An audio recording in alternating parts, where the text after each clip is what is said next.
everyone, welcome to G-Talks.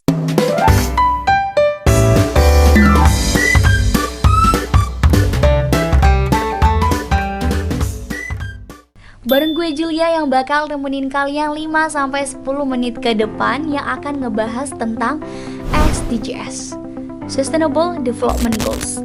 Adalah 17 tujuan global yang dibuat oleh PBB untuk mengakhiri kemiskinan, melindungi lingkungan, dan memastikan kehidupan yang sejahtera untuk semua orang pada tahun 2030 nanti.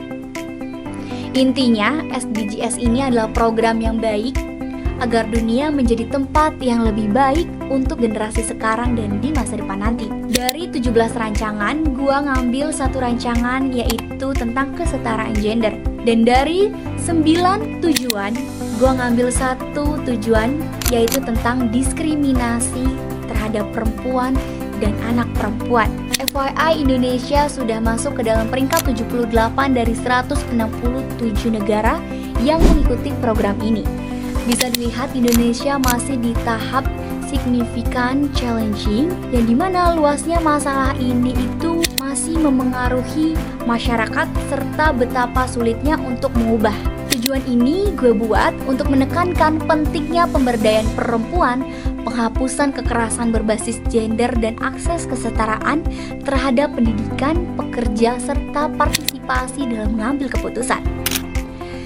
Diskriminasi terhadap perempuan dan anak perempuan di Indonesia masih menjadi masalah yang sangat serius.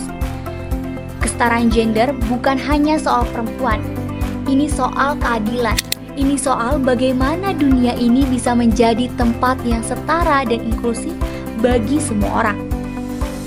Kesetaraan gender adalah masalah yang nyata dan serius.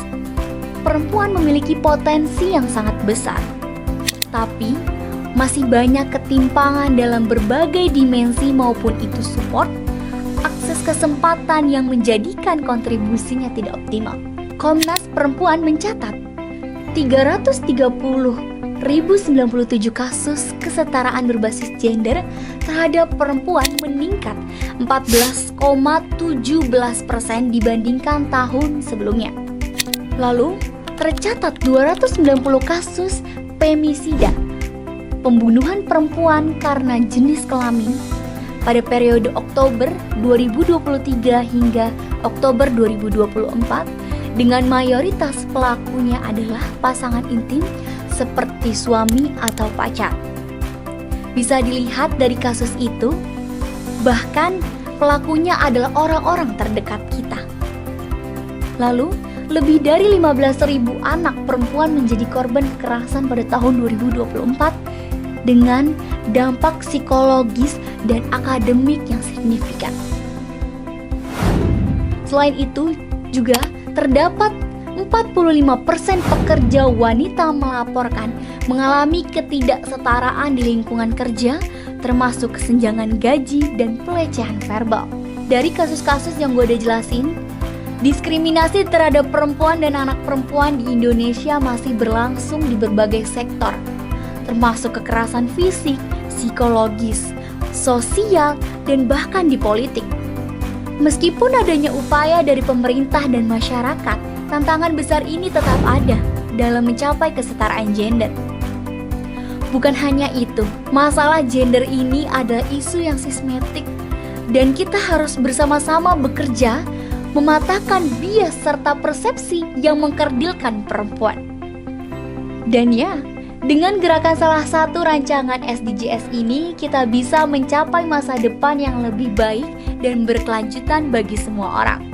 Mari bersama-sama menanggulangi diskriminasi terhadap perempuan dan anak perempuan.